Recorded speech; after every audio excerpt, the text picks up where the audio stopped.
Hi, and welcome back to Geno's Picks. We're home in the good old studio. And we went 3-1 last week, people. Not 3-0-1. We used the scores and odds kickoff line. It was 3.5. We didn't cover the Saints game.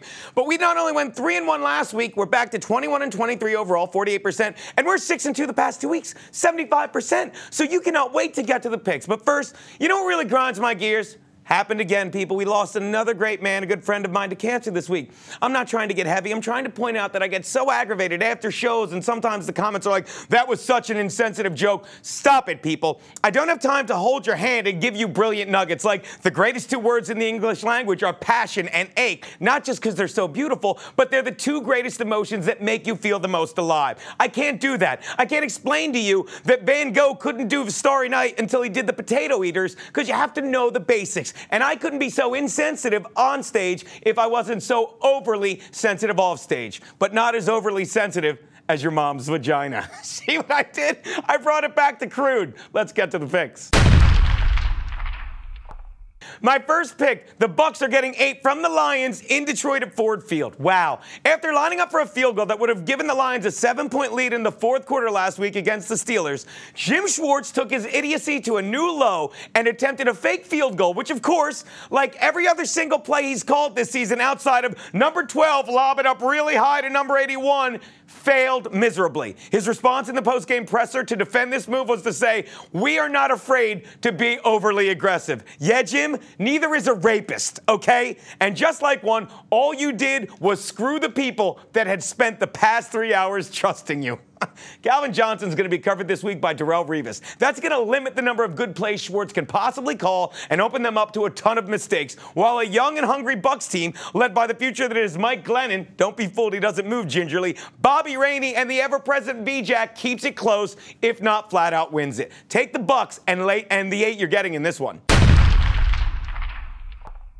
My next pick, the Giants are giving 2.5 to the Cowboys in New York. Here we go again, people. It's an odd-numbered year, and the Giants are going to have a strong finish, I'm telling you. Meanwhile, the Cowboys haven't done anything to impress me in the past month. And the Giants finally have what they've been lacking all year, a confident running game that centers around bruising and sure-handed running back Andre Brown, who can run, block, and get you the tough yards when you need it. And that not only makes Eli Manning's job a lot easier, it gives the Giants' offensive line something to play for finally, unlike the first half of the season where they had flashy and very unproductive David Wilson in the backfield, which made playing O-line for the Giants a lot like being a TSA agent. You waited all day and rarely saw anything that was genuinely explosive.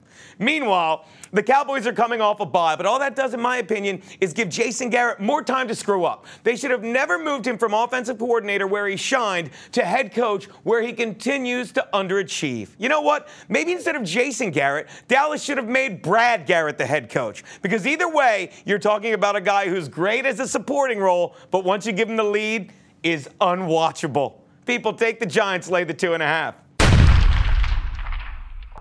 My next pick, the Denver Broncos are giving 2.5 to the Patriots in New England. The only stat that you think you need to know for this game is that Tom Brady has won 9 of their 13 head-to-head meetings, right? That's 70% basically. But here's the stat I think you need to focus on. Manning has thrown for more yards and more TDs in those 13 games. And let's face it, Peyton Manning is having the best statistical season of his career, while Tom Brady is at basically an all-time low. And you want to know why? Because while Manning has a ton of time in the pocket and a flock of sure-handed receivers, including former Tom Brady fave Wes Welker, hello there, Old Spice commercial, Brady has been hurried in the pocket all season and mostly has lost a ton of faith in the wideouts he has had, which has made Tom careless and slower to react. In fact, the only person who can complain that Brady has missed more plays than his wide receivers is the son he had with Bridget Moynihan.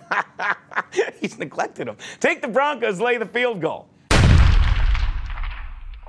Which brings me to my double your money Monday night bet, and they have been the past 2 weeks, people. The San Francisco 49ers are giving 5.5 to the Redskins at RFK Stadium. Wow, remember how much promise the Redskins had as last year ended? And now all they have are memories of what might have been had RG3 not snuck back onto the field in that playoff game against Seattle. Last year, it was RG3's ability to elude defenders that got them to the postseason, but it was his ability to elude the coaching staff in the postseason that ruined their 2013 campaign. Look, Look, RG3 is not the man he was last season, and the Skins are certainly not the same offense. They should have let Cousins play until RG3 was confident enough on that knee, and he's not. And now RG3's shaky feet, when they're not getting tripped up by defenders, they're winding up in his mouth. Great players take fault when they lose because they're looking for where they can improve. And if you think the problem with your team is players aren't getting open for you, all you've done is ostracize your teammates. And never was that more apparent than when Santana Moss called out RG3 for saying no one was open, when Robert Halou had fewer people around him than a homeless guy on a subway platform. Stop it. And you know you've said something wrong if you're pissing off a 13-year vet like Santa Moss, who in the past 13 years has said about as many disparaging things as Santa Claus. And ironically, considering Moss's lone TD came in Green Bay this season, by the end of the year, Santa Claus will have touched down one more time in Washington than Moss has. People, I'm taking the Niners. I'm laying the 5.5, and we get to use a Madison Ivy pick. Yeah! It's going to end with the vagina joke, so we're fine, right?